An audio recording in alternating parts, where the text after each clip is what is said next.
Hello students, today we will talk about exercise 1.6 intro chapter first set class 11 NCERT maths. Okay, आज क्या पढ़ेंगे हम लोग? आज पढ़ेंगे प्रैक्टिकल प्रॉब्लम यूनियन और इंटरसेक्शन का. ठीक, प्रैक्टिकली कैसे हम लोग इसको यूज कर सकते हैं. तो इसके लिए सबसे पहले हमको कुछ फॉर्मूला जानना पड़ेगा. एक दो फॉर्मूलाज है. Okay, so first of all I'm taking a set A and this is set B. Okay, so this is called what? This is called A intersection B. Clearly A और B का common part, तो A intersection B. ये part कौन सा होगा? ये part जो है ये कौन सा पार्ट होगा? ये पार्ट A माइनस B होगा. A से ये पूरा A से ये एलिमेंट B का एलिमेंट छोड़ दिए तो A माइनस B. सिमिलरली ये कौन सा पार्ट होगा? ये हो जाएगा B minus A.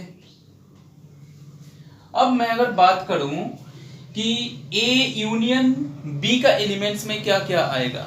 A union B पहले आएगा क्या ये देखते हैं. A यूनियन B मतलब A का एलिमेंट्स, B का एलिमेंट्स और दोनों का कॉमन एलिमेंट्स, तीनों आएगा उसमें A यूनियन B में. तो मैं अगर कहूं कि number of elements A union B equals to what, तो मैं ये कह सकता हूं कि number of elements in A union B is equal to number of elements A minus B, ये सारा elements, plus number of element A intersection B, plus अब number of element B minus A होगा. क्यों? क्योंकि तीनों element जुड़ा के जोड़ देंगे तो मेरा A यूनियन B का एलिमेंट मिल जाएगा. A यूनियन B में कौन कौन है? A का एलिमेंट है, B का एलिमेंट है और कॉमन एलिमेंट है, तो तीनों जोड़ दिए A यूनियन B का. क्लियर? अब करेंगे क्या? A यूनियन B यहां पे A minus B plus A intersection B plus N B minus A. अब करेंगे क्या? देखो, हम यहाँ पे number of element A intersection B एक बार प्लस किए, फिर number of element A intersection B को माइनस कर दिए. बस ये एक बार प्लस में लिए, एक बार माइनस में लिए. यहां तक सेम है, यहां तक जो लाइन ये पता सेम है. क्यों लिए? देखो हम करेंगे क्या यहाँ पे. देखो A माइनस B पार्ट, ये पार्ट प्लस इसके साथ अगर A इंटरसेक्शन B का एलिमेंट जोड़ देंगे तो मेरा कौन सा सेट आ जाएगा? A सेट आएगा. क्लियर? A माइनस B का जो एलिमेंट्स है उसके साथ अगर A इंटरसेक्शन B का पार्ट जोड़ देंगे, A इंटरसेक्शन B का पार्ट जोड़ देंगे तो कौन सा पार्ट आ जाएगा? A पार्ट टोटल आ जाएगा. तो हम करेंगे वही, A माइनस B के साथ number of elements A minus B के साथ A इंटरसेक्शन B को हम एक साथ ले लेंगे. और क्या लेंगे एक साथ? B माइनस A के साथ, that means number of elements of B minus A ये सेट के साथ, और A इंटरसेक्शन B अगर जोड़ देंगे तो मेरा कौन सा सेट आ जाएगा? B minus A sorry B आ जाएगा सेट. क्लियर? तो B माइनस A और उसके साथ कौन सा जोड़ना पड़ेगा? A इंटरसेक्शन B, तो प्लस A इंटरसेक्शन B. इसके साथ इसका जोड़ेंगे, इसके साथ इसको, तो क्या आएगा यहाँ पे? Number of A minus B और A intersection B, A minus B और A इंटरसेक्शन B, ये पार्ट और ये पार्ट, तो टोटल पार्ट A हो गया. और B minus A intersection B, B minus A means ये पार्ट है और A इंटरसेक्शन B मीन्स ये पार्ट है, तो दोनों मिला के कौन सा सेट आएगा? Set B. तो number of element set B. अब देखो बच गया क्या? Minus number of element A intersection B, ये मेरा बच गया.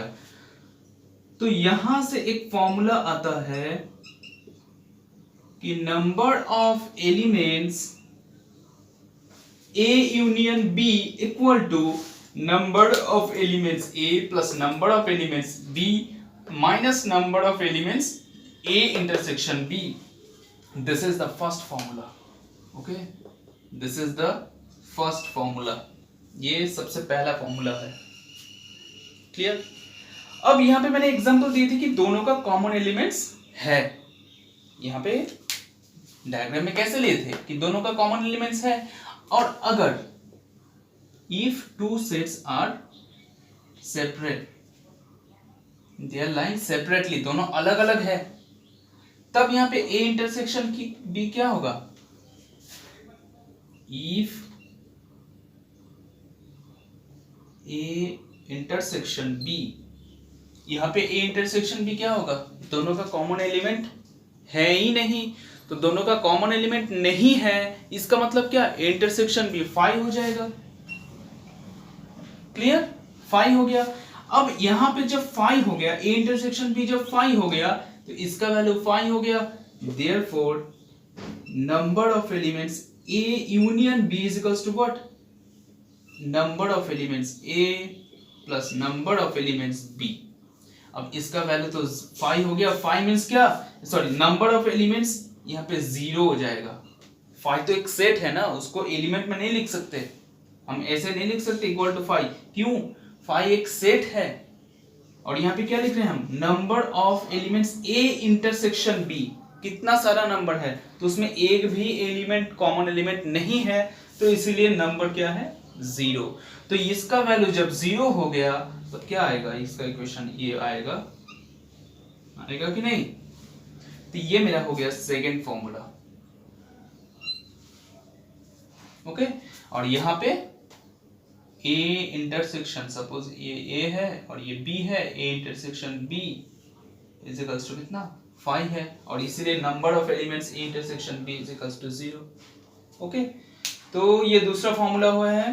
तो सबसे पहले वीडियो पॉज करके इसको राइट डाउन कर लो, उसके बाद हम लोग थर्ड फॉर्मूला में बढ़ेंगे। Now suppose we have to find the value of this, that means we have solved this for 2 elements. A और बी 2 सेट के लिए किए हैं, 2 एलिमेंट्स नॉट फॉर 2 सेट्स, यहाँ पे 2 सेट के लिए किया है। अब क्या करना पड़ेगा? 3 सेट्स के लिए। तो कैसे करना पड़ेगा? So same to same we have to do as we have done here, जैसे किए हैं वैसे ही करेंगे। तो सबसे पहले क्या करेंगे? यहाँ पे देखो A union B union C है, तो यहाँ पे ए यूनियन बी को एक साथ लेंगे, यूनियन सी अलग कर दिया। अब इसको ए और इसको बी ऐसे करके मानेंगे, या फिर तुम ऐसे भी कर सकते हो, ए एक साथ और बी यूनियन सी को एक साथ। करेक्ट। तब इसमें क्या करेंगे? देखो इसमें फिर यही वाला फॉर्मूला डालेंगे, A union B, A union B, A वाला फॉर्मूला डालेंगे। तो फॉर्मूला क्या है? Number of A union B plus number of C, okay, minus number of A union B, okay, minus number of intersection C. Okay, अब देखो, अब हमको इसका वैल्यू फाइंड करना पड़ेगा। तो इसका वैल्यू कैसे फाइंड करेंगे? यहाँ पे और एक लाइन लिख लेते हैं, ए यूनियन बी, इसका वैल्यू भी ये है, ये पुट कर देते हैं, number of A plus number of B minus number of A intersection B plus number of C. और इसको क्या करेंगे? देखो यहाँ पे डिस्ट्रीब्यूटिव लॉ लगाएंगे। Okay, in of A intersection C union B intersection C, distributive law लगाए हैं। ओके, अब क्या करेंगे? अब इसका वैल्यू फाइंड करेंगे। देखो कैसे फाइंड होता है इसका वैल्यू। देखो क्या है? नंबर ऑफ, थोड़ा नीचे करते हैं, number of A intersection C union B intersection C, इसका वैल्यू देखो, इसको ए मानो, इसको बी मानो, फिर वही वाला फॉर्मूला लगाओ। Clear? So number of element A intersection C minus, sorry, plus number of element B intersection C minus number of elements A intersection C intersection B intersection C. आई बात समझ में? क्या किए? इसको ए और इसको B, number of element A ये हो गया, plus number of element B ये हो गया, minus A U intersection B, A intersection B, तो ए की जगह ए यूनियन सी, इंटरसेक्शन बी की जगह बी यूनियन सी। क्लियर? अब देखो इसका वैल्यू कैसे फाइंड करेंगे, देखो इजी है, बस समझना है थोड़ा। सेट ए है, सेट बी, और ये है सेट सी।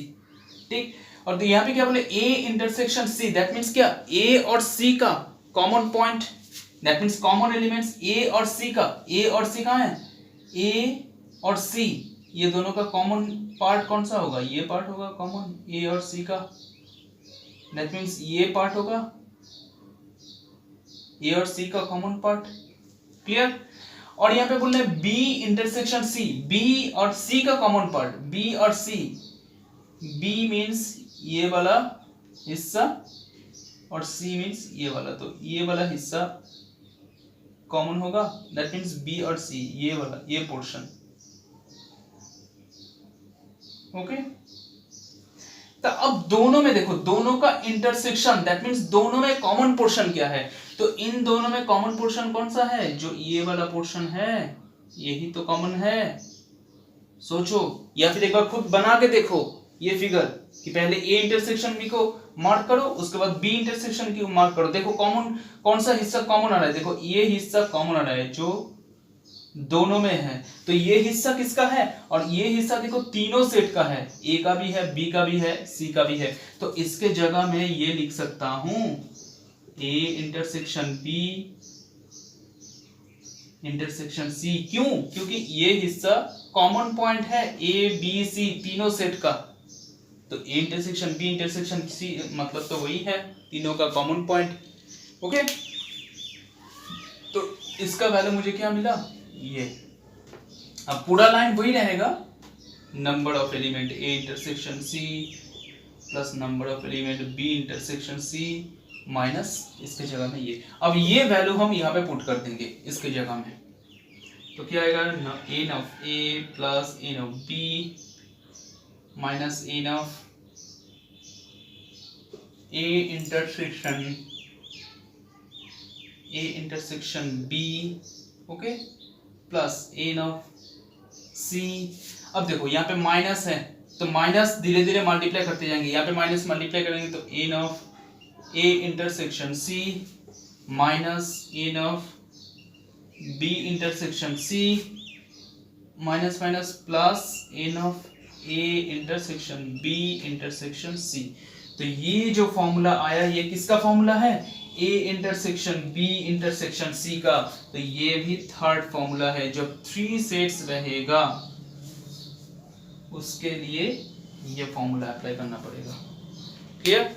तीनों सेट्स रहे के लिए जब रहेगा तब ये फॉर्मूला हमको अप्लाई करना पड़ेगा। फॉर्मूला का जो मेन फॉर्म वो है, एक्चुअल जो फॉर्म है वो क्या है, बस यही फॉर्मूला है, इसको अरेंज करके लिखा है। वो क्या है, n of A plus N of B plus N of C minus N of A intersection B plus N of minus N of A intersection C minus N of B intersection C minus N of A intersection B intersection C. Clear? ये value find किए थे, ये अलग चीज है। ठीक, थोड़ा समझ कर नोट करना, ठीक है ना। तो ये मेरा मेन फॉर्मूला है, और इसमें जो एक चीज है, इसमें फॉर्मूला का प्रूफ उतना इंपॉर्टेंट नहीं है, बस तुमको फॉर्मूला याद रखना है। ठीक, तो यहाँ पे फॉर्मूला का जो प्रूफ है वो भी उतना क्रिटिकल नहीं है, ताकि समझ में ना आए। समझ में तो आ ही रहा है, तो कम से कम इसका बेसिक भी एक बार देख लोगे, याद रखोगे तो काम तुम्हें ही आएगा। Okay, so pause the video to note it down and then we will have some examples. कुछ एग्जांपल लेंगे प्रैक्टिकल करके, तब इजी हो जाएगा। Okay, so pause the video to note it down. एक क्वेश्चन देखते हैं। In a group of 850 person 600 can speak in Hindi, 340 can speak in Tamil. तो टोटल पर्सन है 850। अब तुम इसको जोड़ के देखो, 340 प्लस 600 टोटल कितना आएगा, 940। तो 940 तो इससे ज्यादा है, इसका मतलब क्या गलत है? नहीं, गलत नहीं है। तो एक्चुअली हो क्या रहा है इसमें दिया है कि टोटल 850 पर्सन है। ये 850 पर्सन में से इसमें कौन कौन है? जो सिर्फ हिंदी जानता है वो भी है, जो सिर्फ तमिल जानता है वो भी है, और जो हिंदी और तमिल दोनों जानता है वो भी है। तो इसका मतलब क्या? We can take as number of elements A union B, A का भी है बी का भी और ए बी दोनों का है 850। Clear? 600 can speak in Hindi. तो हम suppose we are taking n of a is equals to 600, number of elements of set a is equals to 600, Hindi बोलने वाला जितना है उसको सेट a मान लिए, and number of b speaking with Tamil. Okay, Tamil बोलने वाला जितना है, Tamil speaker, set of Tamil speaker is B and number of elements 340. So what is the first question? How many can speak both in Hindi and Tamil? तो हिंदी और तमिल में कितना, मतलब ऐसा कितना सारा आदमी है जो हिंदी और तमिल दोनों बोल सकता है? तो दोनों बोल सकता है मतलब क्या? दोनों बोलेगा, मतलब हिंदी भी बोलेगा तमिल भी बोलेगा, मतलब दोनों में कॉमन है। तो दोनों में कॉमन मतलब क्या? A intersection B we have to find out, and we know what? We know number of A union B is equals to number of A plus number of B minus number of A intersection B. Okay, now number of A union B 850, number of A 600 plus number of B 340 minus that you have to find out. Okay, so therefore number of A union B is equals to 940 minus 850, that means 090. Therefore there are 90%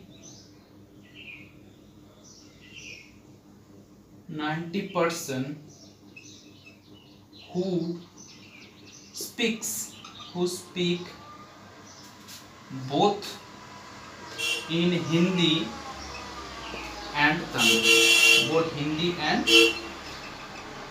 Tamil. Okay, second question, how many can speak Hindi only? तो यहाँ पे देखो, तो यहाँ पे क्या है, how many 600 can speak Hindi. Okay, तो यहाँ पे फिर से पूछ रहा है कि how many can speak Hindi only. इसका मतलब क्या? ये जो 600 लिया गया है, इसमें क्या है, हिंदी जो जानता है वो तो है, और जो हिंदी और तमिल दोनों जानता है वो भी है इसमें 600 में। क्लियर? तो हमको क्या निकालना है? हमको क्या निकालना है? सिर्फ हिंदी कितना जानता है, मतलब हमको वो आदमी नहीं लेना है जो हिंदी और वो तमिल दोनों जानता है, वैसा आदमी हमको नहीं लेना है, सिर्फ हिंदी जानता है। इस टाइप का आदमी कितना सारा है? क्लियर? सिर्फ हिंदी जानता है, इस टाइप का आदमी लेना है, ना कि जो हिंदी और तमिल दोनों जानता है। ये सब आदमी को हटा के सिर्फ हिंदी, मतलब उन आदमी को सिर्फ हिंदी आता है, हिंदी छोड़ के कुछ नहीं आता है, ऐसा आदमी कितना सारा है? तो number 2, therefore how many speaks only Hindi? Speaker of only Hindi।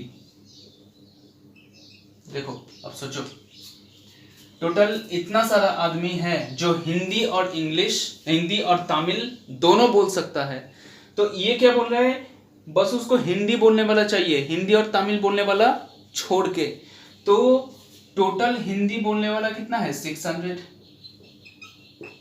अब इसमें 600 में कौन कौन है? जो हिंदी जानता है, सिर्फ हिंदी जानता है वो है, और जो हिंदी और तमिल दोनों जानता है वो भी है।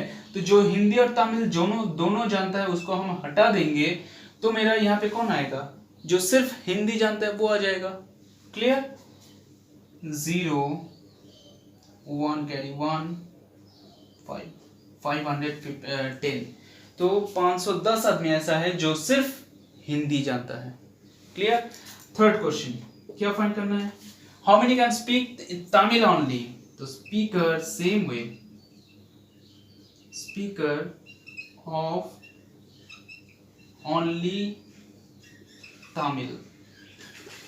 ओके, अब सोचो 340 में जो 340 तमिल स्पीकर है तो उसमें कौन कौन है 340 में जो सिर्फ तमिल जानता है वो है, और जो तमिल और हिंदी दोनों जानता है वो भी है।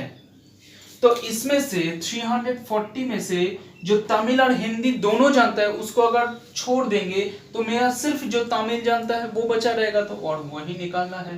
सिर्फ तमिल और हिंदी दोनों में कितना जानता है 90 को सब्ट्रैक्ट कर देंगे 0 then 5 and 2।